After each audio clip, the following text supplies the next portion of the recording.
বিচার চাই, তাছাড়া কিছুই চাই না। আমার ভাইয়ের গায়ে রক্ত ঝরাইছে, রক্তের দাম আমাদেরকে দিতেই হবে। রক্ত ঝরছে, রক্ত আরো ঝরাবো, তবে আমার ভাইয়ের বিচার দিতেই হবে।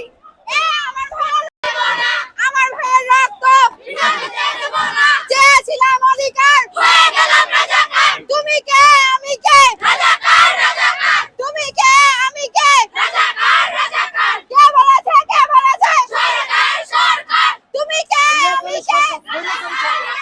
আমাদের আন্দোলন যতদিন না সরকার আমাদের দাবি মেনে নিচ্ছে, আমাদের ভাই বোনদের রক্তের বিচার হচ্ছে, ততদিন আমরা রাজপথ থেকে উঠবো না। সরকার যদি আমাদের দাবি মেনে নেয়, আমরা এখনই আমাদের ঘরে ফিরে যেতে চাই। ভাইয়া, সরকার যদি বুঝতো যে এটা আমাদের ন্যায্য দাবি, তাহলে এত পড়াশোনা বাদ দিয়ে আমরা রাস্তায় নেমে এভাবে খোলামেলা পরিবেশে ঘুরে বেড়াইতাম না। আমাদের পড়াশোনা ঠিক মতো করতে পারতেছি না, কোনো কিছু ঠিক মতো করতে পারতেছি না। এর জন্য দায়ী কে? আমাদের ভাইয়েরা যে এইভাবে নৃশংসভাবে হত্যা করা হলো, পুলিশ যে ডিরেক্ট গুলি করে হত্যা করলো, এর জবাব কে দিবে? এর জবাব কে দিবে? সরকারকে দিতে হবে জবাব। সরকার যতক্ষণ না জবাব দিবে, ততক্ষণ কোনো স্টুডেন্ট বাসায় ফিরবে না, কোনো স্টুডেন্ট রাজপথ ছাড়বে না।